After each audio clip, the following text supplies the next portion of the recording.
Дараагийн мэдээ Тайванд дэлхийн технологийн акулууд цугларч ирээдүйн технологи гайхуулж байх хооронд Хятадын арим арлын эргэн тойронд цэргийн хүчээ зузаатгаж байна.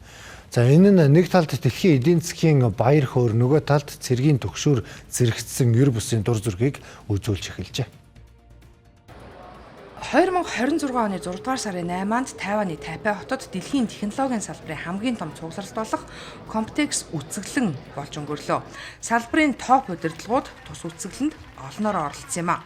Яг энэ үеэр Бээжингийн зүгээс Тайваны эргэн тойронд цэргийн нисэх онгоцоолоод хүлэг онгоцуудаа илгээн дарамт шахалтаа улам нэмэгдүүлжээ. Тайваны батлан хамгаалах яамны мэдээлснээр үзэсгэлэн өрнөж байсан өдрүүдэд Тайваны халдлагын онгоцууд болон Тэнгисийн цэргийн хүлгүүд арлын ойролцоох агаарын товтлогооноос хамгаалах бүсэд тасралтгүй эргүүл хийжээ. Тэгвэл үзэсгэлэнгийн танхимд дэлхийн технологийн гигантууд хиймэл оюун ухааны шинэ технологио танилцуулж Тайваны үйлдвэрлэгчидтэйгээ хамтын ажиллагаагаа өргөжүүлж байлаа. Энэ нь нэг талд дэлхийн эдийн засгийн баяр хөөр, нөгөө талд цэргийн түгшүүр зэрэгцсэн ер бусын дүр зургийг үүсгэсэн юм а. Тэгвэл яагаад Бээжин яг энэ цаг үеийг сонгон цэргийн идэвхжлээ нэмэгдүүлсэн бэ гэдг нь анхаарал татна. Нэгдүгээрт Тайван улс дэлхийн хамгийн дэвшилтэд хагас дамжуулагч буюу чипний 90% дангаараа үйлдвэрлэдэг хэвлээ.